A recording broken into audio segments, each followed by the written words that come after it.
जी कैफेट, आज के लेक्चर का आगाज करते हैं। हमने कंसेप्ट चैप्टर 4 की ऑडिट रिपोर्ट और उसके एलिमेंट्स के तकरीबन सारे कंप्लीट कर लिए हैं। सिर्फ एक कंसेप्ट रह गया, ड्राफ्टिंग ऑफ मॉडिफाइड ओपिनियन। वो अभी नहीं करना हमने। अभी केस स्टडीज़ की तरफ चलते हैं। होम असाइनमेंट आपको दी गई थी, उसकी कुछ केस स्टडीज़ आपके साथ व्हाट्सएप के ज़रिए शेयर की जाएंगी। कुछ पहले भी की गई हैं, कुछ मज़ीद शेयर की जाएंगी जो अर्ली पिछले कोर्सेज़ की रिगार्डिंग अवेलेबल है। जिन क्वेश्चन की रिगार्डिंग अवेलेबल नहीं है वो आपके साथ क्लास में डिस्कस किए जा रहे हैं, तो अटेंटिव होकर सुनिएगा। आज हमने वॉल्यूम 1 के क्वेश्चन डिस्कस करने 26 से 29, और फिर इसके बाद वॉल्यूम 2 में से क्वेश्चन 3, 16, 17, 25, 26। जितनी डिस्कशन हो सकेगी आज के लेक्चर में हम सारे क्वेश्चन को कवर करेंगे। सबसे पहले क्वेश्चन 26 वॉल्यूम 1 की डिस्कशन पहले कर लेते हैं। क्वेश्चन 26,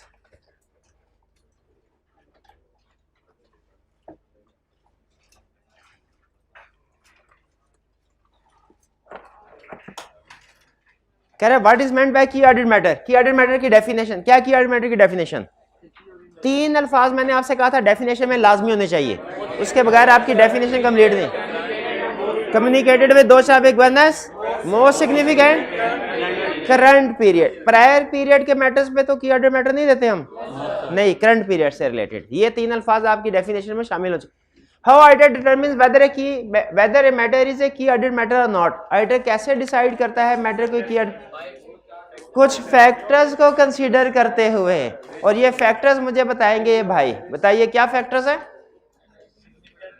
सिग्निफिकेंट रिस्क कंसीडर करता है, complexity, significant judgement involve, use of expert, uncertainty.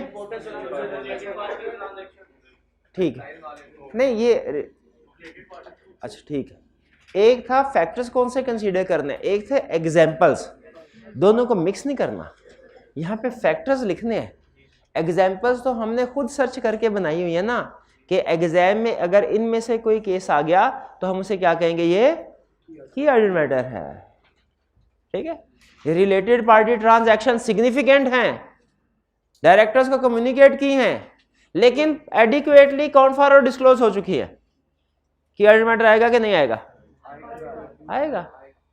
Change in counting policy effect significant है, की ऑडिट मैटर आएगा। ठीक है, तो वो एग्जांपल्स आपको केस स्टडी में हेल्प करने के लिए दी थी। थ्योरेटिकल क्वेश्चन में हमने फैक्टर्स लिखने हैं। B, does requirement to include key audit matter section audit report apply to all audit clients. किन ऑडिट क्लाइंट्स में अप्लाई होता है?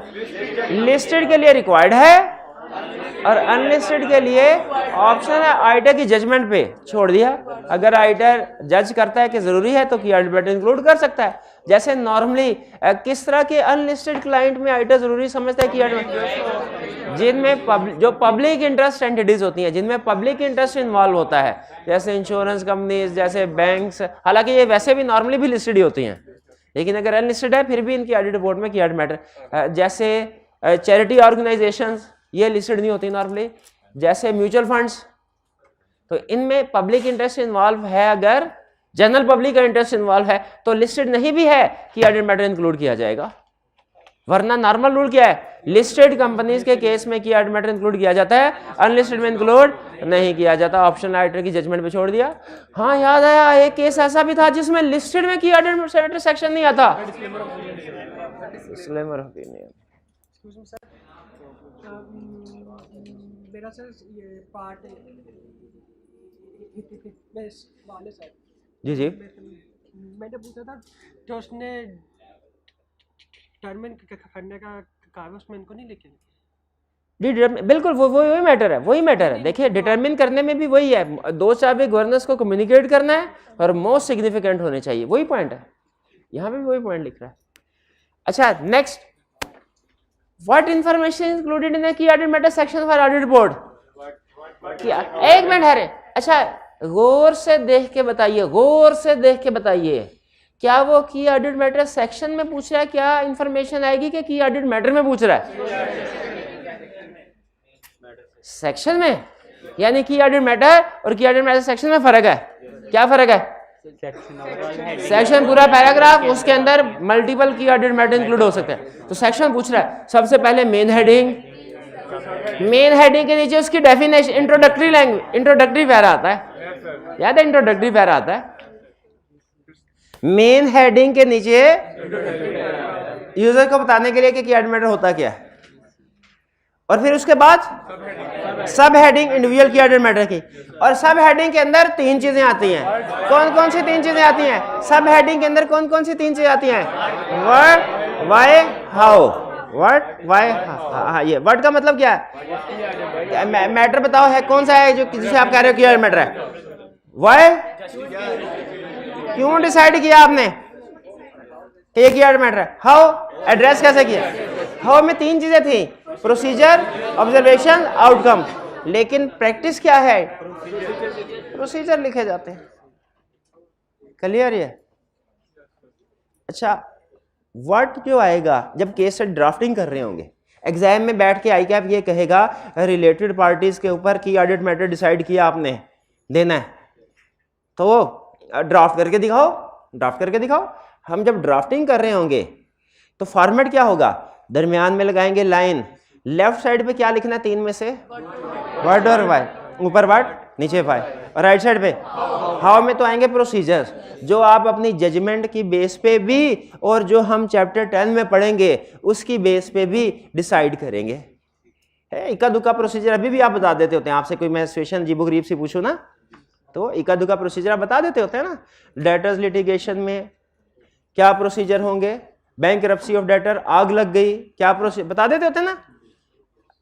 आग लगने से एसेट्स जल गए, क्या प्रोसीजर है? इंश्योरेंस करवाई हुई थी, आग आपकी आग नहीं बुझ सकती। तो एक तो होंगे इंपेयरमेंट ऑफ फिक्स एसेट्स के और दूसरा इंश्योरेंस रिसीवेबल के। अच्छा ठीक है, वापिस आए व्हाट, व्हाई, हाउ। अच्छा व्हाट कौन सा मैटर? ये मैटर आता कहां से है? एग्जाम्पल में से। और व्हाई? फैक्टर में से। फैक्टर में से कितने फैक्टर्स जस्टिफाई करवाने के लिए काफी है? एक भी काफी है।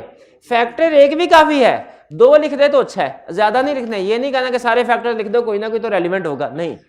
खुद से रिलेटेड पार्टी है तो खुद से सोचें, ये रिस्क वाला इसमें आना ज्यादा बेहतर है, जजमेंट वाला आना ज्यादा बेहतर है, कम्प्लेक्सिटी वाला आना बेहतर है, अनदर एक्सपर्ट वगैरह का यूज किया है वो ज्यादा बेहतर है, कौन सी यूजर के लिए है तो वो, या amount wise significant. Amount wise significant होना किसी एरिया का, ये भी एक रीजन होती है उसको कीवर्ड मैटर में क्लासिफाई करने के लिए। ठीक है, वर्ड, व्हाई और हाउ। क्लियर? प्रेजेंटेशन क्लियर है? प्रेजेंटेशन मैंने आपसे कहा था बहुत अहम है, सुपर इंपॉर्टेंट है। क्यों कहा था? प्रेजेंटेशन सीखना, फॉर्मेट सीखना है। मैं पेपर में तो पूछ ही सकता है, इसके अलावा हमारा एक और टॉपिक है जिसमें ये, और वो भी पेपर में बार बार पूछता है। कौन सा था? रिस्क असेसमेंट का। रिस्क असेसमेंट का 27 क्लियर है? इसमें हम सबसे अहम चीज आपने देखना, उसने कीवर्ड मैटर का वर्ड यूज किया कि कीवर्ड मैटर सेक्शन का वर्ड यूज किया। 28 can I respond to the following independent situation in the light of international standards on auditing. Independent situation का मतलब क्या है? हर सिचुएशन एक दूसरे से अलग है। हम कहते हैं ना भी बताते हैं, हमें पता है एग्जाम में पार्ट ए अलग होता है, अलग समय पे करना है, पार्ट बी अलग समय पे करना है, पार्ट सी अलग समय पे करना है। हमें पहले से पता है कि तीनों पार्ट्स इंडिपेंडेंट है, अलग करने हैं, पता है ना। Risk of overstatement in revenue was considered as significant risk and was also communicated to 2-4 big governors। Significant था 2-4 बिग गवर्नर, तो जाहिर है ऑडिट कर रहे हैं तो होगा भी इसी साल का। Discuss whether it should be included in the keyword matter section. नहीं, हमने एग्जाम्पल में तो नहीं पढ़ा हुआ, एग्जाम्पल्स में नहीं पढ़ा, लेकिन एग्जाम्पल के नीचे एक लाइन पढ़ी थी कि इसके अलावा दूसरे एरियाज भी की ऑडिट मैटर के तौर पे क्लासिफाई हो सकते हैं अगर क्राइटेरिया पूरा करते हो। क्राइटेरिया पूरा हो रहा है, सिग्निफिकेंट है, कम्युनिकेट किया है, और जाहिर है रेवेन्यू करंट ईयर का होगा जिसका ऑडिट कर रहे हैं। बताइए की ऑडिट मैटर में इंक्लूड किया जा सकता है? यस। अच्छा, आंसर में सिर्फ यस लिख देंगे कि बताएंगे रीजन भी, क्योंकि ये सिग्निफिकेंट रिस्क इन्वॉल्व हो रहा है इसमें। ये करंट पीरियड अज्यूम किया, करंट पीरियड का, और ये असम्पशन बिल्कुल सही असम्पशन है, और कम्युनिकेट भी किया गया 2-4 बिग गवर्नर्स को। ठीक है, तो इसीलिए ये की ऑडिट मैटर सेक्शन में बिल्कुल इंक्लूड हो सकता है। आप मोस्ट सिग्निफिकेंट पूछना चाह रहे हैं ना कि सिग्निफिकेंट है, क्या पूछना चाह रहे हैं? सर हम ये भी बताएंगे कि अगर हम इसकी करेक्शन करेंगे, क्योंकि सिग्निफिकेंट हाँ जी, तो जब हम उसकी करेक्शन करेंगे तभी तो नहीं वो ये कह रहे हैं कि रिस्क है, सिग्निफिकेंट रिस्क है ओवर स्टेटमेंट का, लेकिन जब हम प्रोसीजर परफॉर्म कर लेंगे, वो ये कह रहे हैं, तो फिर तो रिस्क खत्म हो जाएगा, तो उसमें सिग्निफिकेंट रिस्क नहीं रहा आउट प्रोसीजर, तो फिर की आर्डर मैटर में भी नहीं आना चाहिए। देखिए, लेकिन उस सिग्निफिकेंट रिस्क को खत्म करने के लिए तो आपको अच्छे खासे प्रोसीजर परफॉर्म करना पड़ेगा ना।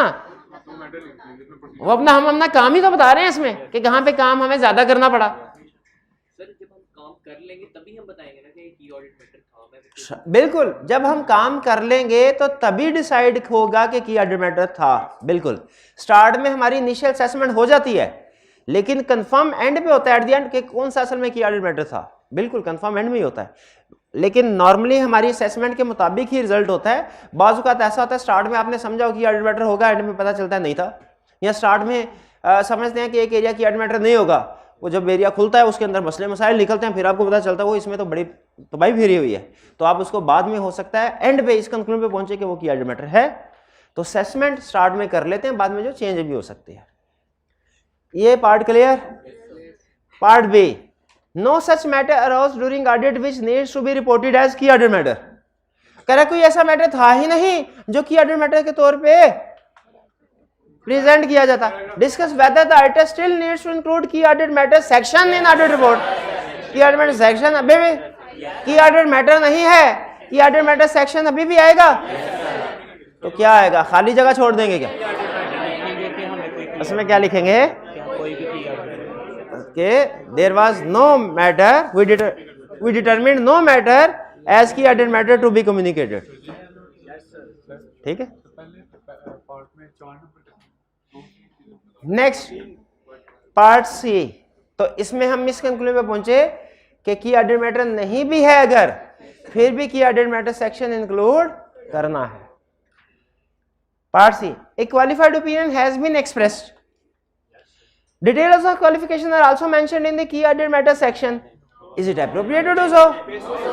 भाई अगर उसकी डिटेल की ऑडिट मैटर में लिख देंगे तो फिर basis for qualified opinion section में क्या लिखेंगे? तो ये गलत है। पहली चीज क्या लिखेंगे, बेसिस फॉर क्वालिफिकेशन की ऑडिट रिपोर्ट में लिखना गलत है, फिर बताएंगे सही क्या है। बेसिस, हाँ, ये details for qualification basis for qualified opinion में इंक्लूड होनी चाहिए, और इधर रेफरेंस आएगा। शाबाश, रेफरेंस कैसे आएगा, अल्फाज याद है? In addition to matters described in basis for qualified opinion section following are other key audit matters to be reported. इसी तरह की वर्डिंग में को थोड़ा सा डिफरेंट वर्डिंग भी कर सकते हैं, प्रॉब्लम कोई नहीं है, लेकिन अल्फाज इसी तरह के होने चाहिए कि भाई ये qualified basis for qualified opinion section में जो मैटर है उसके अलावा ये की ऑडिट मैटर्स हैं। ये रेफरेंस हम क्यों देते हैं? क्योंकि बाय डेफिनेशन जो मटेरियल मिस स्टेटमेंट और मटेरियल स्कोप लिमिटेशन है, ये भी की ऑडिट मैटर है बाय डेफिनेशन। कल साबित किया था ना हमने, मोस्ट सिग्निफिकेंट भी हैं। भाई जिसने ऑडिट रिपोर्ट को इफेक्ट कर दिया उससे ज्यादा सिग्निफिकेंट और क्या होगा, मोस्ट सिग्निफिकेंट। क्या डायरेक्टर्स को भी कम्युनिकेट करते हैं? यस, हर misstatement scope limitation directors को भी कम्युनिकेट करते हैं जो मटेरियल हो, ठीक है, और करंट ईयर से तो रिलेट करते ही करते हैं। तो इसीलिए बाय डेफिनेशन चूंकि material miss statement scope limitation भी की ऑडिट मैटर है, इसीलिए की ऑडिट मैटर सेक्शन में उनका रेफरेंस दिया जा रहा है, लेकिन उन्हें इंक्लूड नहीं किया जाता, उनका जिक्र किया जाता है, उन्हें शामिल नहीं किया जाता। शामिल कहां किया जाएगा? क्वालिफाइड ओपिनियन सेक्शन में। क्लियर? आगे चलते हैं, नेक्स्ट क्वेश्चन 29। सबसे पहले रिक्वायरमेंट, केस स्टडी है। सबसे requirement, discuss the impact of each of the above matter. Each को अंडरलाइन कर लें। इसका मतलब क्या है? हर एक को अलग अलग। अच्छा, ना भी ईच का लफ्ज़ इस्तेमाल करता ना, हमें पता, आपको बताया हुआ है ना कि अगर एक क्वेश्चन के 3 पार्ट्स हैं तो हमने तीनों का अलग अलग इंपैक्ट ऑन रिपोर्ट बताना होता है, चाहे क्लाइंट एक हो चाहे क्लाइंट डिफरेंट हो, हमने अलग अलग बताना है। रिक्वायरमेंट में ईच के लफ्ज़ से हमें मजीद कंफर्म हो गया कि हमने इनको अलग अलग बताना है। डिस्कस द इम्पैक्ट ऑफ, एक तो इसमें ईच का लफ्ज अहम था, about on the audit report, audit report को भी अंडरलाइन कर, ऑडिट रिपोर्ट को भी अंडरलाइन कर लें। ऑडिट रिपोर्ट, इसका मतलब क्या हुआ, इसका मतलब हुआ ऑडिट रिपोर्ट के अंदर जहां जहां इफेक्ट आ रहा है वहां वहां बताओ। ओपिनियन पे आ रहा है ओपिनियन पे बताओ, एमसीओ मैटर में आ रहा है एमसीओ मैटर में बताओ, अदर मैटर में आ रहा है अदर मैटर बताओ, की ऑडिट मैटर में आ रहा है की ऑडिट मैटर बताओ, मटीरियल सर्टिफिकेट गोइंग कंसर्न आ रहा है उधर बताओ, जहां जहां इम्पैक्ट आ रहा है वहां बताओ। तो जहां जहां इम्पैक्ट है ना वहां बताना है, सिर्फ ओपिनियन को कह के चुप नहीं कर जाना, पक्की बात है। अच्छा, यहाँ पे अगर लिखा होता है discuss the impact of each of the above matters on the audit opinion, फिर भी रिपोर्ट पे कलब के 15 मिनट यही कलपता रहा था 2 दिन पहले कि केस स्टडी में। हाँ, अगर टेक्निकली देखें ना तो ओपिनियन रिपोर्ट का एक हिस्सा है, एक पार्ट है, लेकिन केस स्टडी में दोनों इक्वल है। ओपिनियन अगर उसने रिक्वायरमेंट, हालांकि अब पहले ये ओपिनियन का वर्ड यूज कर लिया करता था, अब वो एहतियात करता है क्योंकि हम उसे कहते हैं भाई तुम्हारा कंसेप्ट ठीक नहीं है, तो एहतियात, तो अब रिपोर्ट का वर्ड यूज करेगा। लेकिन ज़हन में रखिए अगर कहीं उसने ओपिनियन का वर्ड रिक्वायरमेंट में यूज कर लिया और एमसीओ मैटर आता हुआ तो कसम है आपको, आपने एमसीओ मैटर भी लिखना। मेरी हाँ मुझे मरवाओगे, करना काम फिर नहीं हुआ। The following situations have arisen on different clients being audited by your firm. The year end in each instance is 31st December 2013. Year end की डेट क्यों दे रहा भला? क्योंकि किसी ना किसी सब्सिक्वेंट इवेंट के लिए, किसी ना किसी पार्ट में सब्सिक्वेंट इवेंट मुझे शक है वो टेस्ट करेगा, ऐसे नहीं उसने डेट दे दी है। During the first part, during the year, Iron Limited has changed its policy for valuation of intangible assets from cost model to revaluation model. एक मिनट है। अच्छा, पहले तो हमें, मेरा ये ख्याल है कि पहले तो हमें चेंजिंग काउंटिंग पॉलिसी को वेरीफाई कैसे करना है ये प्रोसीजर बताने चाहिए कि हम देखेंगे ये IAS 8 के मुताबिक है कि नहीं, रेट्रोस्पेक्टिव एप्लीकेशन है कि नहीं, डिस्क्लोजर है कि नहीं, एप्रोप्रिएट। ठीक है सर, जो बताया तो ठीक है। ये सारी बातें जो मैंने बताई हैं ये ठीक नहीं है, ये नहीं ठीक है लेकिन लिखनी नहीं है। क्यों? हाँ, रिक्वायर्ड नहीं है, शाबाश। एग्जामिनर कमेंट्स में वो क्या कह रहा होता है, कहता है बच्चा वो नहीं बताता जो पूछा होता है, बच्चा वो बताता है जो उसे आता होता है। तो नंबर किसके मिलते हैं? पूछा होता है। उसने क्या प्रोसीजर पूछे हैं? नहीं। रिपोर्ट पे इम्पैक्ट पूछा है, रिपोर्ट से बाहर नहीं जाना, रिपोर्ट से बाहर, जब कभी इम्पैक्ट ऑन रिपोर्ट पूछे रिपोर्ट से बाहर नहीं जाना, नहीं जाए। कसम खाओ इसकी, इसके सर की कसम खाओ। उसने इम्पैक्ट ऑन रिपोर्ट पूछा है, इम्पैक्ट ऑन रिपोर्ट ही बताएंगे, प्रोसीजर नहीं बताएंगे। अब बताइए, ये है न्यू काउंटिंग स्टैंडर्ड अप्लाई हो रहा है, एमसीओ मैटर आएगा? एमसीओ मैटर नहीं आएगा। अच्छा, वो तो early application of new counting standard पे आता था, ये तो चेंज इन काउंटिंग पॉलिसी है, इसमें तो अदर मैटर आएगा, की ऑडिट मैटर आएगा। ये की ऑडिट मैटर की एग्जांपल में पढ़ा, अदर मैटर में नहीं पढ़ा था। अदर मैटर क्यों नहीं आएगा? क्योंकि अदर मैटर की एग्जांपल में पढ़ा ही नहीं, की ऑडिट मैटर आएगा, ठीक है। और आप क्या लिखेंगे? Auditor shall express unmodified opinion and auditor shall also include key audit matter section in his report. और फेल हो जाएंगे, और फेल हो जाएंगे, दोनों ही लिखेंगे फिर भी फेल हो जाएंगे। पार्ट में क्या, कौन सा पार्ट?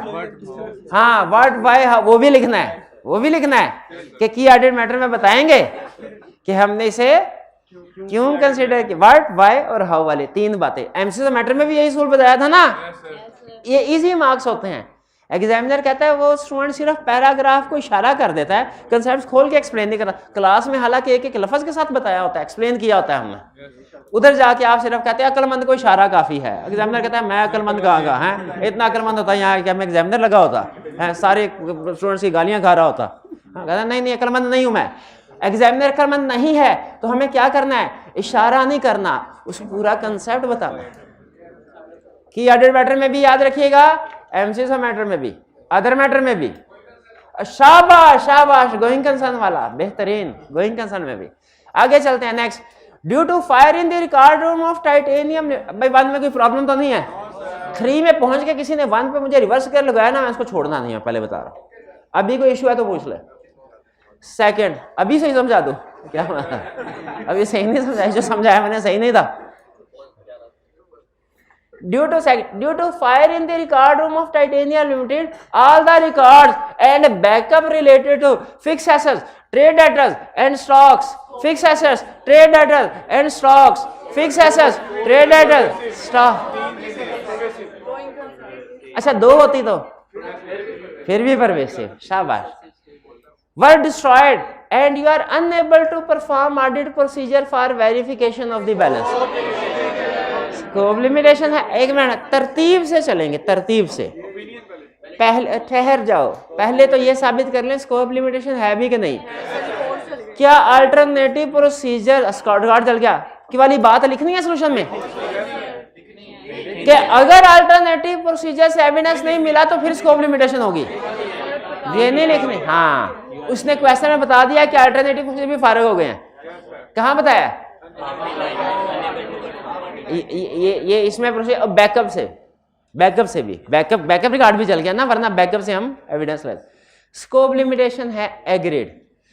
दूसरा ठहर जाए, बाय मैनेजमेंट है या बाय सर्कमस्टेंसेस है, तो इसमें विड्रॉल वाली बात लिखने की जरूरत नहीं। और मुझे याद आया, अगर बाय मैनेजमेंट होता ना फिर भी विड्रॉल वाली बात ना लिखते, फिर भी ना लिखते। क्यों? रिक्वायरमेंट अभी कसम खाई है, अभी तोड़ दी है। रिक्वायरमेंट में क्या पूछ रहा है? Impact on report. तो रिपोर्ट के अंदर हर चीज बतानी है, रिपोर्ट से बाहर नहीं जाना। जब हम रिस्क की बात करते हैं, जब हम मैनेजमेंट इंटेग्रिटी की बात करते हैं, जब हम विड्रॉल की बात करते हैं, तो असल में हम रिपोर्ट से बाहर जा रहे होते हैं। स्कोप लिमिटेशन है एग्रीड। इफेक्ट बताना है क्या है? अच्छा, इफेक्ट में हमने देखना है अगर अमाउंट्स दी हुई ना तो डिसीजन अमाउंट्स की बेस पे होगा। वो आपको याद है ना वो स्टूडेंट जो ये कहता था सर मटीरियलिटी लेवल 5 लाख है, एक में स्टेटमेंट 3 लाख की है, एक 4 लाख की है, ये तो परवेसिव है, ये तो परवेसिव। याद है? एक और स्टूडेंट कहने लगा सर मेरा भी कंसेप्ट पक्का कर दें, मटीरियलिटी लेवल 5 लाख है, एक में स्टेटमेंट 1 लाख की है, एक 2 लाख की है, ये भी परवेसिव है। परवेसिव मल्टीपल नहीं है, मल्टीपल। हाँ, पहले अमाउंट्स का क्राइटेरिया लगाना है। अमाउंट्स नहीं दी हुई फिर आपने सिंगल और मल्टीपल की तरफ जाना है। यहां पे अमाउंट्स दी हैं, नहीं दी, तो इसका मतलब है मल्टीपल है तो क्या होंगी? हमेशा परवेसिव होंगी। और अगर सिंगल होती तो फिर मटेरियल और परवेसिव दोनों डिस्कस करते हैं, सिंगल आइटम होती तो। यानी मल्टीपल, अगर अमाउंट्स नहीं दी हुई, मल्टीपल आइटम्स है तो हमेशा परवेसिव है। और अगर अमाउंट्स नहीं दी और सिंगल आइटम है, may be material and may also be pervasive, दोनों डिस्कस करेंगे। ये बताया हुआ है कि नहीं? चले, जो सारे चैप्टर में कंसेप्ट पढ़े हुए ना वो डिस्कस होंगे यहाँ पे। ये आपका सिर्फ क्वेश्चन सॉल्व नहीं हो रहा, सारे चैप्टर की रिवीजन भी हो रही है साथ साथ। ठीक है, ठीक है। वरना आपको पता है एक फुड़काऊ एक होता है ऑडिट एक करना, एक फुड़काना वो कैसे होता? मैं क्या कहता, ये क्वेश्चन कराओ, कोई प्रॉब्लम हुई तो पूछ लेना है ना। आप क्वेश्चन करके आते, ना कोई प्रॉब्लम होती, ना पूछते, और मैं क्या असम्पशन लेके जाके सब कुछ ठीक है। तो ये स्कोप लिमिटेशन है। इफेक्ट परवेसिव है, फैक्ट परवेसिव है। भाई बताएंगे इम्पैक्ट ऑन रिपोर्ट। 50 रुपये वो नीचे रह गए हैं, बैग में रह गए। कोई टीए से जाके कह दे क्या ले है जी। हाँ जी, इफेक्ट पर। अच्छा ये देखें, ये कह रहा है कि चूंकि अल्टरनेटिव प्रोसीजर से एविडेंस नहीं ले सकता ऑडिटर, इसलिए इफेक्ट परवेसिव है।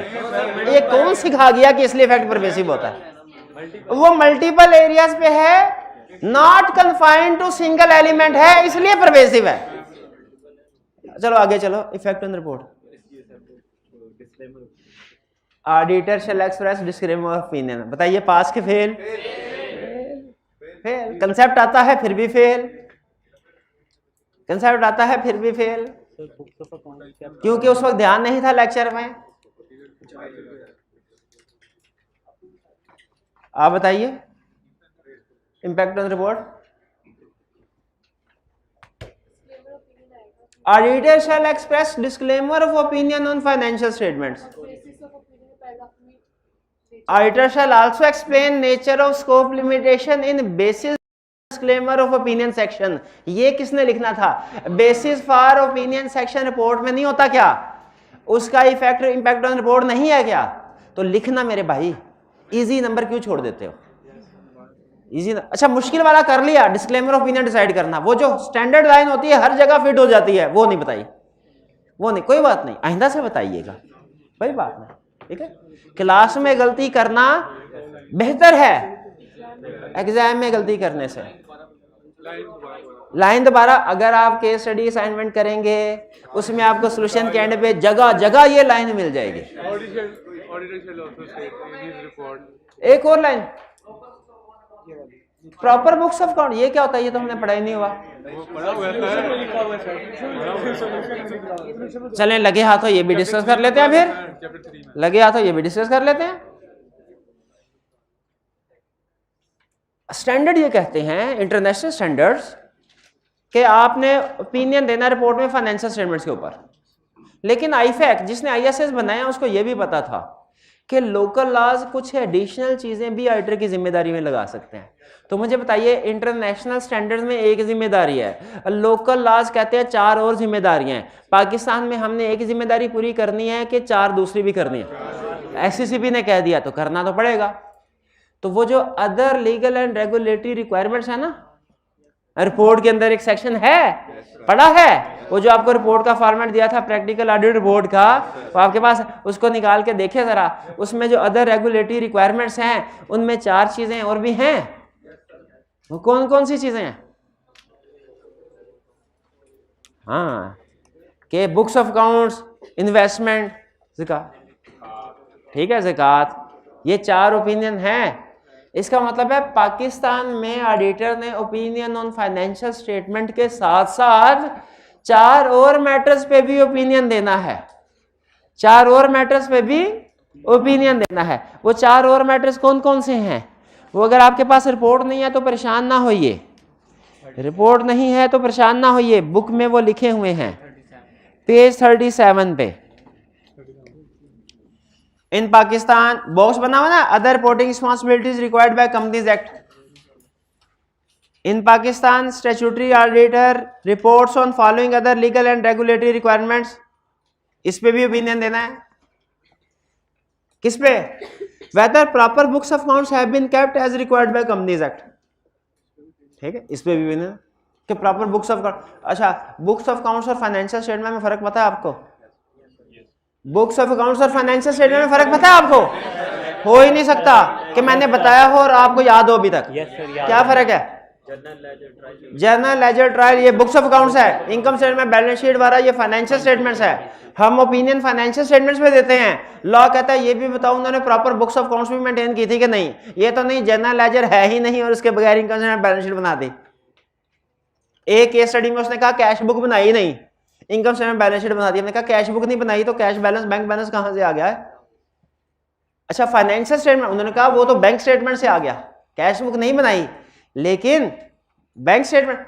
तो अल्टरनेटिव प्रोसीजर से एविडेंस चाहे मिल गया, लेकिन क्या प्रॉपर बुक्स ऑफ अकाउंट्स बनाई हैं? प्रॉपर का मतलब पता है क्या है? लफ्ज प्रॉपर का मतलब कि अवेलेबल हैं कि नहीं ऑडिटर के लिए।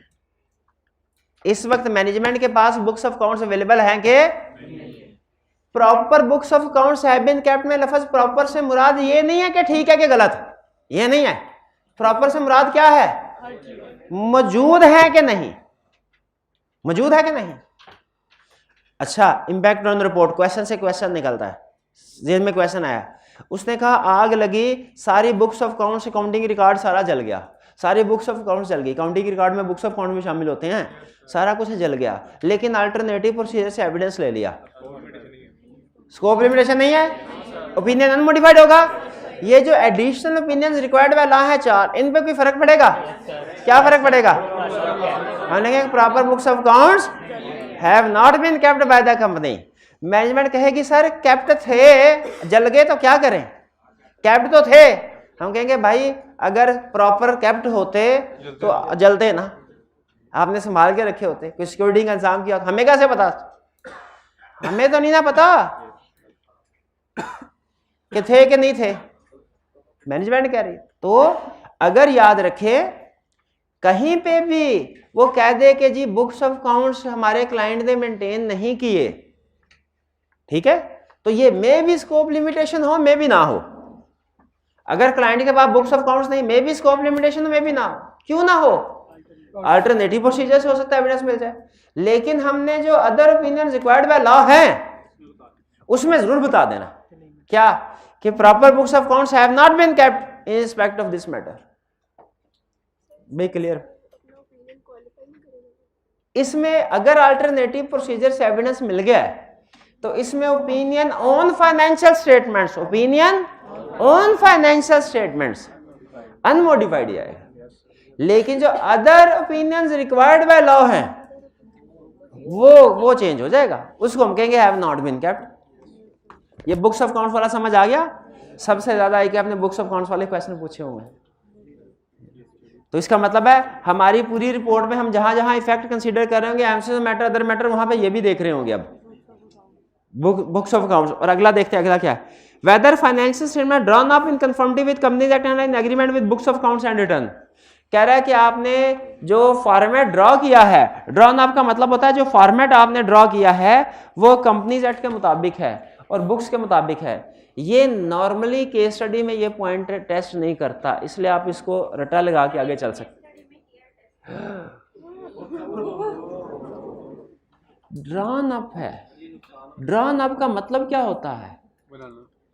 ड्रॉ करना, लाइनें लगाना। लाइनें लगाने का मतलब क्या था? फॉर्मेट।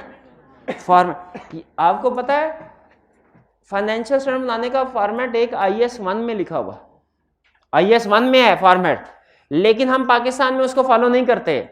हम पाकिस्तान में 4 शेड्यूल 5 शेड्यूल को फॉलो करते हैं। तो यहां पे ये कह रहा है कि वेदर फाइनेंशियल स्टेटमेंट्स ड्रॉ की गई हैं किसके मुताबिक? कंपनीज एक्ट के मुताबिक, 4 शेड्यूल 5 शेड्यूल के मुताबिक, IFRS के मुताबिक नहीं की गई।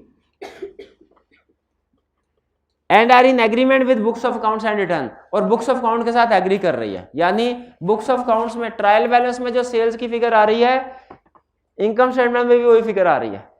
तभी तो बुक्स ऑफ अकाउंट्स और फाइनेंशियल स्टेटमेंट्स इन एग्रीमेंट होंगे। इन एग्रीमेंट का मतलब क्या है? कि सेम हो। जब आप ट्रायल बैलेंस से फिगर उठाए 7 लाख की और इनकम स्टेटमेंट तक पहुंचते पहुंचते 70,000 हो जाए, कभी ऐसा होता है सवाल करते हुए? नहीं होता, मेरे साथ हो जाया करता था। तो फिर इसका मतलब है कि आपकी बुक्स ऑफ अकाउंट्स और आपकी फाइनेंशियल स्टेटमेंट्स इन एग्रीमेंट नहीं है। यहां पे ये बता रहे हैं कि इन एग्रीमेंट होनी चाहिए। तीसरा, whether investment made, expenditure incurred and guarantees extended during the year for the purpose of companies business. बताना है कि कंपनी के बिजनेस के लिए सारे खर्चे हुए कि नहीं हुए। पता चला कैश बुक में से पैसे निकले थे, उनसे डायरेक्टर्स के बच्चे की स्कूल की फीस पे हुई है। स्कूल अमाउंट इमटेरियल है, ओवरऑल कंपनी के देखे अमाउंट इमटेरियल है। तो ओपिनियन तो अनमोडिफाइड आ गया फाइनेंशियल स्टेटमेंट्स में। फाइनेंशियल स्टेटमेंट्स में ओपिनियन क्या आ गया? इमटेरियल है ना। हाँ चलो, रिलेटेड पार्टी की वजह से उधर ओपिनियन क्वालिफाई कर, ठीक है। क्या ये other opinion required by law इधर कोई इफेक्ट आ रहा है क्या? कि ये जो खर्चा हुआ है ये for the purpose of companies business नहीं है, पर्सनल के लिए। डायरेक्टर ने अपनी अथॉरिटी को मिस यूज किया है। अगर उनकी इंटाइटलमेंट नहीं थी, सम टाइम उनकी इंटाइटलमेंट होती है ना, परक्विजिट्स में उन्हें अलाउ कर देते हैं, तो फिर ठीक है, फिर कोई प्रॉब्लम नहीं है, फिर कोई प्रॉब्लम नहीं है। लेकिन अगर परक्विजिट्स में ये चीज एग्री नहीं हुई थी और उन्होंने जाती खराजात करते रहे हैं, तो फिर ये इफेक्ट, फिर मसला है। इन्वेस्टमेंट ये अगर इसमें सबसे अहम लफ्ज पता क्या है? For the purpose of companies business. और वेदर ज़कात deductible at source was deducted by company and deposited in the central ज़कात फंड। कि जो ज़कात डिडक्टेबल थी, लॉ कहता है ये भी बताओ। अब आप खुद सोच के बताएं। गोरा जो आईफैक में बैठा हुआ है वो ये कहेगा कि ज़कात के बारे में भी रिपोर्ट में लाइन होनी चाहिए कि ज़कात सही तरह डिडक्ट हुई है कि नहीं। उसे नॉर्मली तो हाँ, अगर मुस्लिम है तो फिर शायद सोचे, लेकिन नॉन मुस्लिम है तो कहेगा भाई हमें क्या ज़कात से। लेकिन पाकिस्तान में चूंकि इस्लामी हुकूमत है तो वो ये कहते हैं ऑडिटर रिपोर्ट में बताएगा कि ज़कात डिडक्ट करके डिपॉजिट कर दिया कि नहीं की? ठीक है, ज़कात डिडक्ट करके क्या कंपनी पे ज़कात लगती है? अच्छा, कंपनी पे लगती है। अगर नहीं ज़कात देगी तो क्या होगा? गुनाह मिलेगा उसको, पाप लगेगा। क्या कंपनी के ऊपर एज पर्सन ज़कात नहीं लगती। असल में कुछ कंपनीज ने अपने ज़कात तो नेचुरल पर्सन पे लगती है ना, उनकी इनकम से ज़कात डिडक्ट करके गवर्नमेंट को जमा करवानी होती है। जैसे बैंक्स यकम रमज़ानुल मुबारक को शेयर होल्डर्स के अकाउंट से ज़कात डिडक्ट करके गवर्नमेंट को जमा करवाते हैं। और जैसे वो कंपनी जो प्रॉफिट पे करती है, प्रॉफिट पे करने से पहले टैक्स और ज़कात डिडक्ट करती है। ठीक है, तो इन कंपनीज ने ज़कात डिडक्ट करके अपने पास रख लें, गवर्नमेंट के खातों में ज़कात फंड में जमा करवाए। तो हमने एज ऑडिटर रिपोर्ट में देखना है कि ज़कात डिडक्ट करनी थी, कंपनी ने डिडक्ट की कि नहीं की, और डिपॉजिट की कि नहीं। अगर डिडक्ट नहीं की और डिपॉजिट भी नहीं की तो हमारी रिपोर्ट पे क्या इफेक्ट आएगा? हम अदर लीगल रेगुलेटरी रिक्वायरमेंट्स में लिखेंगे ज़कात has not been deducted not deposited in sentence का। और अगर डिडक्ट कर ले लेकिन डिपॉजिट नहीं करवाई, ओपिनियन ये चेंज होगा? डिडक्ट कर, देखिए लॉ रिक्वायर क्या करता है कि ऑडिटर ने बताना है ज़कात डिडक्ट हुई कि नहीं और फिर डिपॉजिट भी हुई कि नहीं, दोनों बातें बतानी है। अगर दोनों बातें ही नहीं की तो हम अपने इंपैक्ट ऑन रिपोर्ट में लिख देंगे कि ज़कात नॉट डिडक्टेड, लिख देंगे। और अगर दोनों में से एक बात की और दूसरी नहीं की फिर भी लिखेंगे। एक क्वेश्चन में उसने कहा ना ज़कात डिडक्ट हुई ना डिपॉजिट हुई, हमने कहा तो रिपोर्ट में लिखेंगे, ये गलत ही है इसने। एक में कहा डिडक्ट कर ली डिपॉजिट नहीं करवाई, हमने कहा ये भी लिखेंगे। एक में कहा डिडक्ट नहीं की थी लेकिन पल्ले से डिपॉजिट करवा दी, ये भी लिखेंगे। डिडक्टेड को भी अंडरलाइन करें, डिपॉजिटेड को भी करें।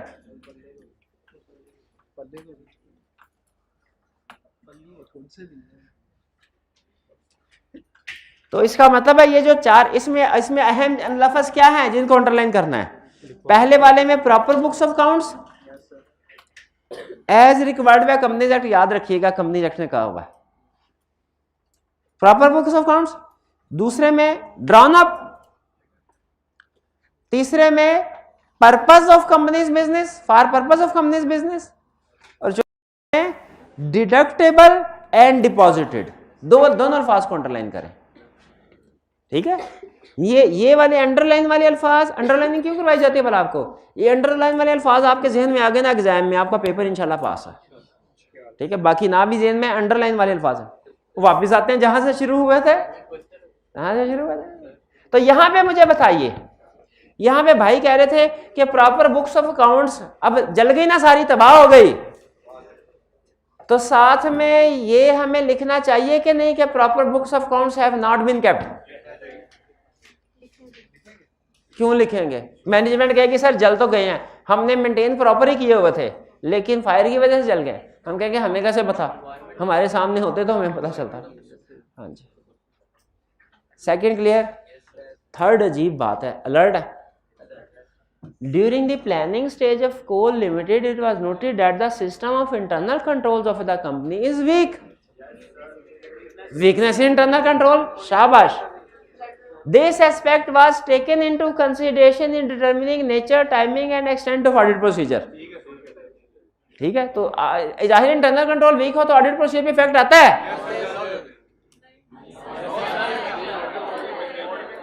रिक्वायरमेंट के ऊपर गौर नहीं किया। मैंने पूछा था इंटरनल कंट्रोल वीक हो ऑडिट प्रोसीजर पे इफेक्ट आता है कि नहीं, आपने समझा मैंने ये पूछा है इंटरनल कंट्रोल्स वीक हो ऑडिट रिपोर्ट पे इफेक्ट आता है कि नहीं आता है। तो एक फेल होने की बड़ी वजह, बल्कि मैं तो कहता हूँ सबसे बड़ी वजह ये होता है क्या, रिक्वायरमेंट को ध्यान से ना पढ़ना। बताया हुआ ना, सारे 6 महीने का पढ़ा लिखा एक तरफ और जो एग्जाम में 4-5 सफ़े हैं पेपर के वो पढ़ने एक तरफ, वो पढ़ा लिखा एक तरफ। और उन 4-5 सफ़ों में भी वो जो क्वेश्चन की रिक्वायरमेंट 1.5-2 लाइनों की होती है वो सबसे अहम, और जिसको आप जल्दी जल्दी कहते हैं लिखना शुरू करते हैं, लिखना शुरू करते हैं। नहीं, पहले रिक्वायरमेंट। आपका 1 घंटा भी अगर सिर्फ रिक्वायरमेंट्स पढ़ने और समझने पे लग गया ना फिर भी वो बेहतर है, बेहतर है। पेपर का बाकी के 2.25 घंटे में पेपर करेंगे, आपका पेपर 1 घंटे बाद वापस ले लेते हैं क्या? सवाल बाकी तो सही करना जरूरी है कि जल्दी करना जरूरी है? सही करना। कैसे पता चलेगा सही कर रहे हैं कि नहीं कर रहे? रिक्वायरमेंट पढ़ के और सोच के। और अक्सर रिक्वायरमेंट पढ़ के पहली दफा में पूरी बात समझ नहीं आती। अक्सर मेरे साथ अभी भी ऐसे होता है कि रिक्वायरमेंट पढ़ के पहली दफा में सारी बात, तो रिक्वायरमेंट को दूसरी तीसरी दफा पढ़ता। तो इफेक्ट ऑन ऑडिट रिपोर्ट, मैंने तो वैसे आपसे प्रोसीजर पे इफेक्ट, तो उसने प्रोसीजर सही किया है। अब इफेक्ट ऑन रिपोर्ट क्या आएगा? अनमोडिफाइड ओपिनियन, फर्दर कोई नहीं। हाँ, इंटरनल कंट्रोल्स के ऊपर कोई ओपिनियन नहीं देते पाकिस्तान में, ओपिनियन नहीं देते, सिर्फ फाइनेंशियल स्टेटमेंट्स पे ओपिनियन देते हैं, या वो जो 4 एडिशनल चीजें लॉ ने कहा है उनके ऊपर, बाकी इंटरनल कंट्रोल पे ओपिनियन नहीं देते। हाँ, मैनेजमेंट लेटर की बात करेंगे।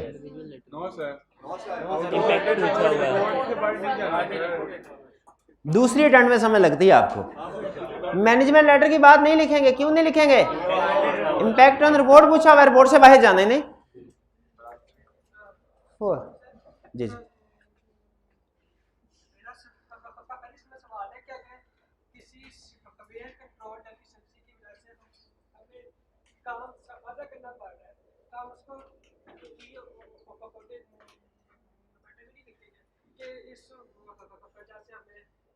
एक ठीक, एक एक्सेप्शनल सिचुएशन हो सकती है, हो देखिए कुछ ये जजमेंट में है ना उनका, सर अगर कभी ऐसा हो swear deficiency in internal control हो, स्वेयर डेफिशिएंसी, हमारा आधा ऑडिट प्रोसीजर उसी के ऊपर लगे हों और हमने डायरेक्टर्स को भी कम्युनिकेट किया हो, तो देखें खुद से तो नहीं, लेकिन अगर एग्जामिनर कंडीशन पूरी करा दे तो फिर किसी भी चीज पे की ऑडिट मैटर आ सकता है, तो फिर उस सूरत में की ऑडिट मैटर आ सकता है। वो तो आप देखिए कंडीशन पूरी करवा के आप मुझे कहेंगे ना सर कैश इन हैंड के ऊपर की ऑडिट मैटर आ सकता है, तो मैं तो कहूँगा फिर उस पर भी आ सकता है जब आप कंडीशन पूरी करवा देंगे। लेकिन नॉर्मली इंटरनल कंट्रोल पे की ऑडिट मैटर नहीं आता। अगर कोई स्वेयर डेफिशिएंसी हो, बहुत सिग्निफिकेंट हो, कम्युनिकेट भी किया, उस सूरत में आ सकता है। लेकिन नॉर्मली इंटरनल कंट्रोल पे अगर इस तरह की कोई बात हो ना तो वो क्वेश्चन में डिस्कस करे, क्वेश्चन में वो बताता डायरेक्टर्स को कम्युनिकेट किया है, इसकी वजह से सिग्निफिकेंट रिस्क था। देखिए उसने सिग्निफिकेंट रिस्क की बात नहीं की, सिग्निफिकेंट रिस्क की बात की नहीं की, उसने कम्युनिकेशन विद डायरेक्टर्स की बात की नहीं की, उसका मतलब वो की ऑडिट मैटर की तरफ नहीं लेके जा रहा। नॉर्मली इंटरनल कंट्रोल्स का रिपोर्ट में कोई इफेक्ट नहीं है। आगे चलते हैं। 4, one of the plants of uranium limited was destroyed subsequent to year end. Scope limitation आ गई। डिस्ट्रॉय से स्कोप लिमिटेशन नहीं होती, कि ऊपर भी तो डिस्ट्रॉय हुआ था। हर डिस्ट्रॉयड के लफ्ज में स्कोप लिमिटेशन नहीं है क्या? क्यों? कौन से डिस्ट्रॉय में है, कौन से डिस्ट्रॉय में नहीं है? डिस्ट्रॉय अगर काउंटिंग रिकॉर्ड हो तो स्कोप लिमिटेशन है, अगर डिस्ट्रॉय एसिड हुए हो फिर स्कोप लिमिटेशन नहीं है, फिर एम्फेसिस मैटर है। Destroyed subsequent to year and, appropriate disclosure thereof has been made in the financial statement. Unmodified opinion plus emphasis of matter. क्या लाइन लिखेंगे? इन वो गलत बोल गया, आपने भी उसकी लाइन को पकड़ लिया, गलत बता रहा है वो। In our opinion auditor shall express unmodified opinion on financial statements. उसके बाद auditor shall also include emphasis of matter paragraph. हाँ, matter has been emphasized reference to notes the accounts, our opinion is not modified. बातें भी तो लिखनी है। अच्छा, अगर सारा क्वेश्चन यही हो, एंड पे लिखी हो हैज नॉट, 2 नंबर के साथ भी लिख दें। कितना को लिखना पड़ता है, कितना को लिखना पड़ता है, कितनी देर लगेगी? अब आपने ये सारा लिख के ना मुझे बताना है सर इतना टाइम लगा था, और 3.6 मिनट होने चाहिए ना। 1.8 मिनट्स पर मार्क होते हैं ना, तो देखिएगा कि 3.5 मिनट बनते हैं कि नहीं बनते। 3.5 मिनट से पहले इंशाल्लाह आप सारा लिख लेंगे। अच्छा ये मुझे नहीं समझ आती, कौन आपके दिमाग में ये बात डाल जाता है कि एक लाइन का एक नंबर, एक लाइन का एक, ये कौन कौन कह गया? मैंने कब बोला एक ना, खुदा का खौफ कर, पिछले सेशन में बिजनेस लॉ में पिछले सेशन में होता है। ऐसे नहीं होता, एक लाइन का एक नंबर गलत। हम एक तो लाइन को कंसीडर ही नहीं करते, हम पॉइंट को कंसीडर किया करते हैं, पॉइंट। और पॉइंट का भी बाज़ औक़ात एक होता है, बाज़ औक़ात आधा होता है, बाज़ औक़ात 0.75 है, 0.25 नहीं होता, 0.25 नहीं होता। आपने कभी मार्किंग स्कीम देखी है? मार्किंग स्कीम ये हाल है आपका। मार्किंग स्कीम देखे तो आपको पता चले ना मार्किंग स्कीम कैसे होती है। हाँ ना, मैं बात कर रहा था नॉट डिस्क्लोज दिखाओ। तो नॉट डिस्क्लोज, अगर यहाँ पे सारी इंफॉर्मेशन यही होती, यहाँ पे लिखा हैज नॉट बीन मेड, फिर ये मिस स्टेटमेंट होती। इफेक्ट मटेरियल होता तो क्वालिफाइड ओपिनियन, परवेसिव होता तो adverse opinion. Auditor shall also explain nature of miss statement in basis bye qualified. अच्छा उसके सूरत में फिर एमसीक्यू मैटर भी आता, क्यों? सब्सिक्वेंट इवेंट तो है। हाँ रिपोर्ट में एक चीज एक जगह पे आएगी, दो जगह पे थोड़ी आएगी, ठीक है? एक जगह भी आएगी ना, अनमोडिफाइड मॉडिफाइड में। बाकी कल क्यों, आज क्या है? इतने अच्छे मौसम में आप ऑडिट नहीं पढ़ेंगे? ऑडिट नाराज हो जाएगा। अच्छा ये कुछ अजीब सा क्वेश्चन मुझे लग रहा है, डिफरेंट सा लग रहा है। इसमें क्या कह रहा है? इसमें क्या कह रहा है? C5 का नहीं है, KF का ही है। In relation to audit report on financial statements and the contents thereof under revised / new ISA, discuss the appropriateness or otherwise of the following statement। अच्छा ये वाले क्वेश्चन मुझे बड़े पसंद है, जिनमें वो कहता है मैं स्टेटमेंट दे रहा हूं, बताओ ये सही है कि गलत है। आपका सारा ऑडिट एक दफा आपको खंगाल के उसमें से देखना पड़ता है, इसमें कोई गलत बात कर रहा है कि नहीं कर रहा। हमारे सारे ऑडिट का इम्तिहान होता है जब हमसे वो कहता है कि ये एक लाइन है, बताओ ये सही है कि गलत है, और अगर गलत हो तो हमें ये भी बताना होता है कि सही क्या है, ठीक है? कह रहा है A the management is only responsible for preparation of financial statements in. अच्छा आपको बताया हुआ ना एक एरर और एक ओमिशन। एरर क्या होता है? गलती हो जाना। आपको केस स्टडी दी, आप गलत कर लाए, उस पर एडवर्स ओपिनियन आना था, आप डिस्क्लेमर ओपिनियन लिखा है, यह है एरर। और अगर आपको असाइनमेंट दी जाए, असाइनमेंट की ही नहीं, ओमिशन, बताइए ज्यादा सीवियर कौन सी है? ओमिशन। तो यहाँ पे अगर कभी कोई गलत बात लिखी, उसने गलत लफ्ज़ लिखा, वो एरर है, और जो चीज़ होनी चाहिए थी लिखी ही नहीं, तो हमें कौन सी आइडेंटिफाई करनी चाहिए? दोनों।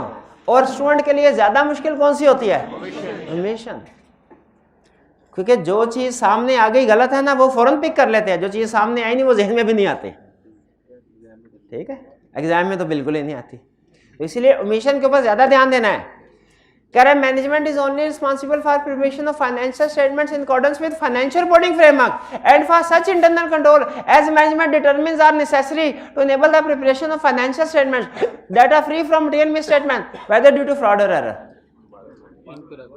तो यही है कि कोई नहीं, ये अच्छा ये रिस्पॉन्सिबिलिटी फाइनेंशियल स्टेटमेंट्स की है, इंटरनल कंट्रोल की है, इसका मतलब एरर तो कोई नहीं है। अब वो मिशन सोचे, क्या कोई मिशन है? अच्छा चैप्टर 2 में पढ़ा था अदर इंफॉर्मेशन भी प्रोवाइड करने होते हैं, और चैप्टर 4 में पढ़ा था गोइंग कंसर्न।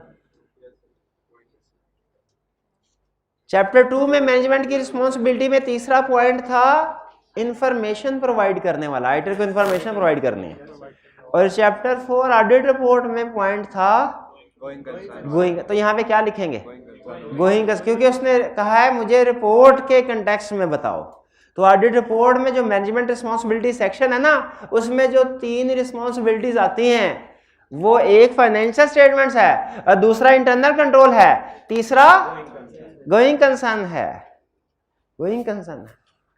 तो इसमें हम कहेंगे कि this statement is not appropriate because it omits management responsibility regarding going concern.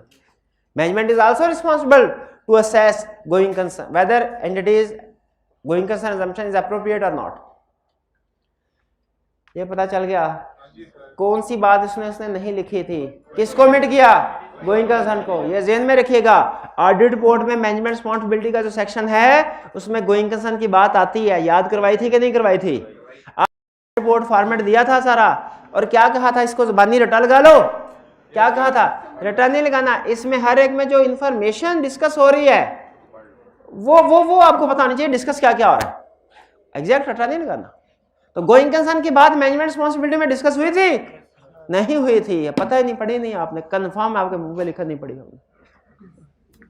ऐसे हैरान परेशान होकर देख रहे होते हैं, पता नहीं मैं कुछ और पढ़ाता रहा हूँ और ये किसी और टॉपिक है, वैसा कोई सब्जेक्ट ही हो रहा है कोई। B, reasonable assurance is a high level of assurance. गलत। रीजनेबल एश्योरेंस तो एब्सोल्यूट लेवल ऑफ एश्योरेंस होता है, maximum level of assurance moderate होता है। ये दे पकड़ इसका, रीजनेबल एश्योरेंस मॉडरेट होता है? मॉडरेट नहीं होता, रीजनेबल ही होता है। डेफिनेशन याद है रीजनेबल एश्योरेंस की? Reasonable assurance is a high but not absolute level of assurance which is expressed in positive form of conclusion. And is a, अच्छा, reasonable assurance is a high level of, यहां तक सही बात कर रहा है। And is a guarantee that if audit is conducted it will always detect material misstatement. ये guarantee नहीं है, रीजनेबल एश्योरेंस गारंटी नहीं होती कि हमेशा मटेरियल मिसस्टेटमेंट डिटेक्ट हो जाएगी। क्यों? किस वजह से? Due to inherent limitations of audit. Audit is not a guarantee that material misstatement will always detected. क्यों? इनहेरेंट लिमिटेशंस की वजह से। अच्छा आप मुझे बताइए, क्यों ना पूछूं, पढ़ाया नहीं है मैं, क्या मेरा हक नहीं है? अच्छा मुझे ये बताइए, क्या ऑडिटर इमटेरियल मिसस्टेटमेंट को डिटेक्ट करने के लिए रिस्पॉन्सिबल है? इमटेरियल के लिए रिस्पॉन्सिबल है? नहीं। क्या ऑडिटर की रिस्पॉन्सिबिलिटी में लिखा हुआ है? क्या auditor responsible to obtain reasonable assurance whether material misstatements, whether financial statement free from material misstatement. Immaterial तक ऑडिटर हर इमटेरियल मिसस्टेटमेंट को डिटेक्ट करने के लिए रिस्पॉन्सिबल नहीं, ओके? क्योंकि इमटेरियल उसकी जिम्मेदारी में नहीं आती। क्या ऑडिटर हर मटेरियल मिसस्टेटमेंट को डिटेक्ट करने का जिम्मेदार है? उसको भी नहीं, मोस्ट को, हर को नहीं। क्यों बोला? इनहेरेंट लिमिटेशंस ऑफ ऑडिट की वजह से। और वो आपको याद होंगी, इनहेरेंट लिमिटेशंस ऑफ ऑडिट आपको बताया ना, आपका जूम क्लास होगी, स्पेशल क्लास होगी संडे को। इतना अच्छा मौसम होगा इंशाल्लाह, बारिश हल्की हल्की रिमझिम, चाय का कप, घर में बैठे होंगे, हैं घर में बैठे होंगे। तो इसमें ऑडिट पढ़ने का इससे अच्छा टाइम क्या हो सकता है? और वो भी टेस्ट भी होगा, डिस्कशन भी होगी हमारी, एक दूसरे से गपशप बातचीत भी होगी। आप सवाल पूछेंगे, भाई जवाब देगा, और फिर एंड पे टेस्ट भी होगा, मेंटीमीटर पे टेस्ट भी होगा, उस पे आपको प्राइज भी मिलेगा। क्लास में तो टॉप 5 होता है ना, जूम पे टॉप 10 कर देंगे। और बताएं,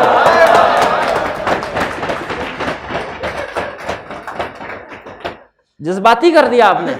क्लास में 50 रुपए होता है, हमें 100 कर देंगे। तो आएंगे मुलाकात के लिए?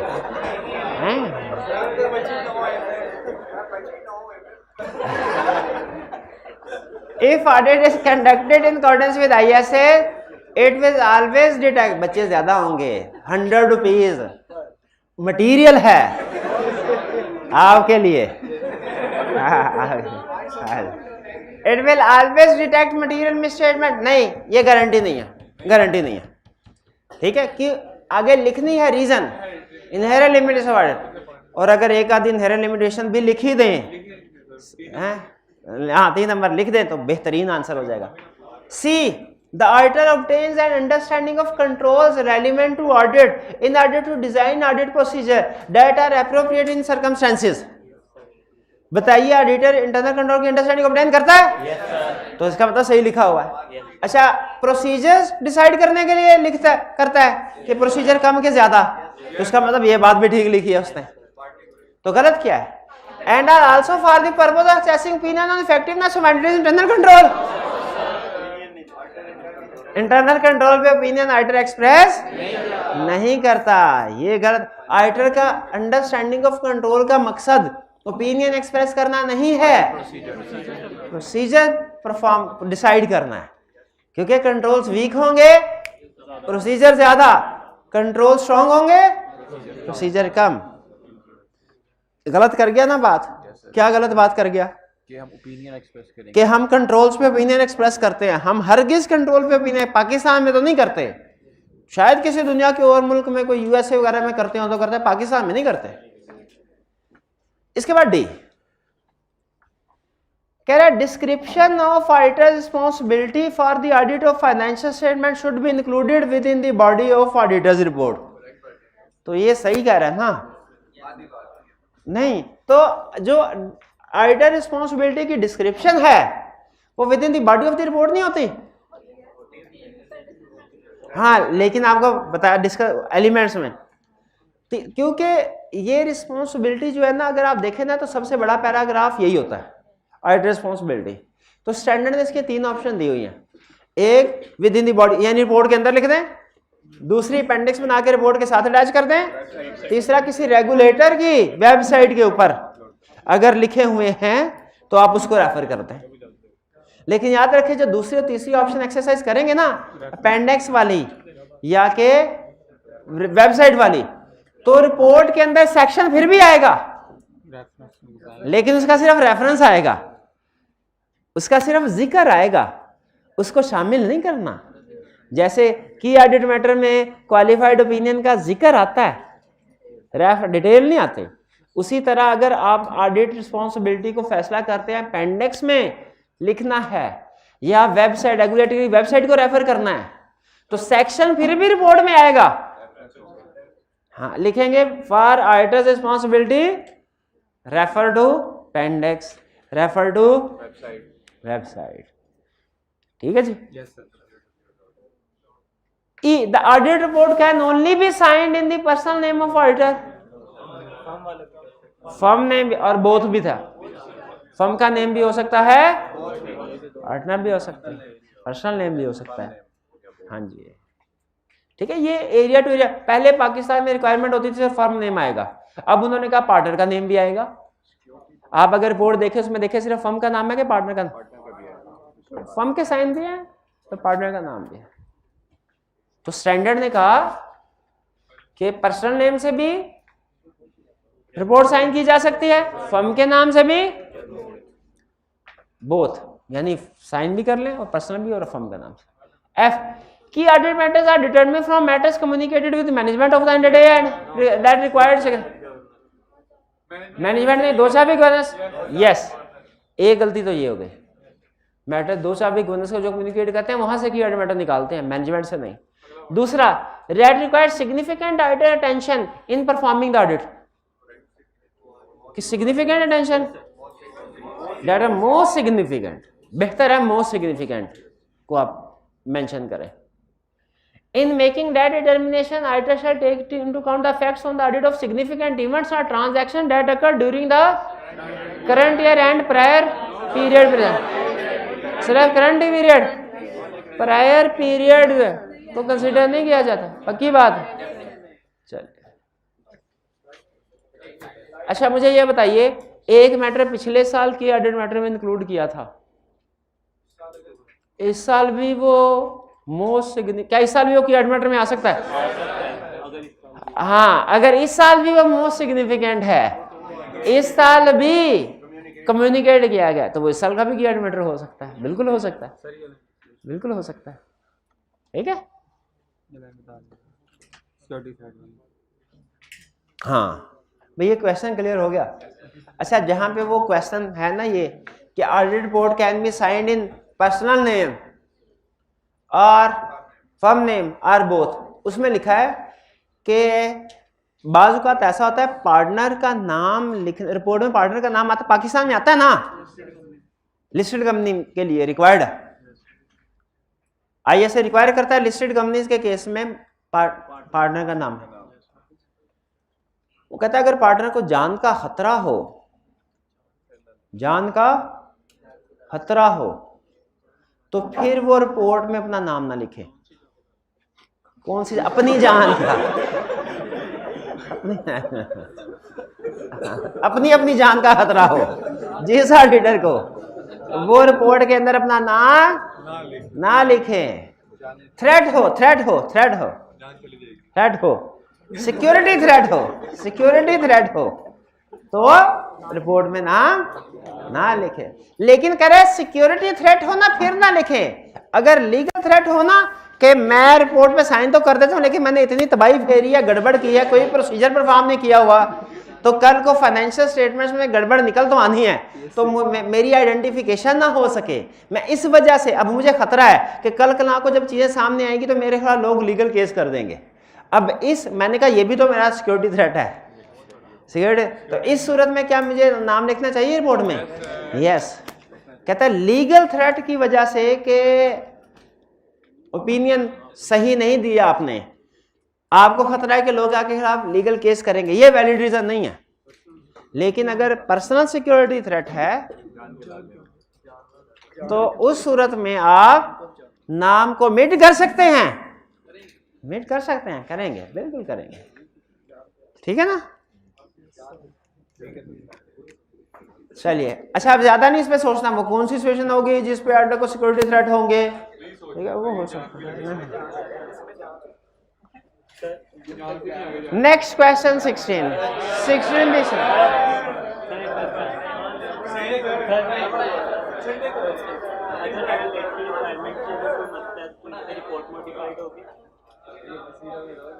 नहीं, तो ये अभी तो क्वेश्चन हमने शुरू किए थे, वॉल्यूम 1 के किए हैं, वॉल्यूम 2 के कितने के? एक ही किया है सिर्फ, संडे को नहीं होने क्लास में ही है। अच्छा चलें, ठीक है। चूंकि हमारी कोशिश होती है कि सिर्फ क्वेश्चन सॉल्व नहीं, कंसेप्ट भी डिस्कस और रिवाइज हो जाए, इसलिए आपने देखा होगा कि हमारे पार्ट में कुछ और डिस्कशन की तरफ चले जाते हैं, तो कोई प्रॉब्लम नहीं है इसमें। ठीक है, ये फिर ऐसा करते हैं नेक्स्ट लेक्चर में ले जाते हैं इस सारी डिस्कशन को। और होम असाइनमेंट नोट कर लें, ये होम असाइनमेंट लाजमी करनी है आपने। 7, 8, 9, 18 नहीं, संडे को नहीं है, मंडे को चेक होगी। 7, 8, 9, 18, 51, 56। चलिए, और ये याद रखिएगा, फिर यहाँ से हम केस स्टडी की डिस्कशन को आगे लेके चलेंगे। आज का लेक्चर यहाँ पे ख़त्म करते हैं हम। अल्लाह हाफिज़।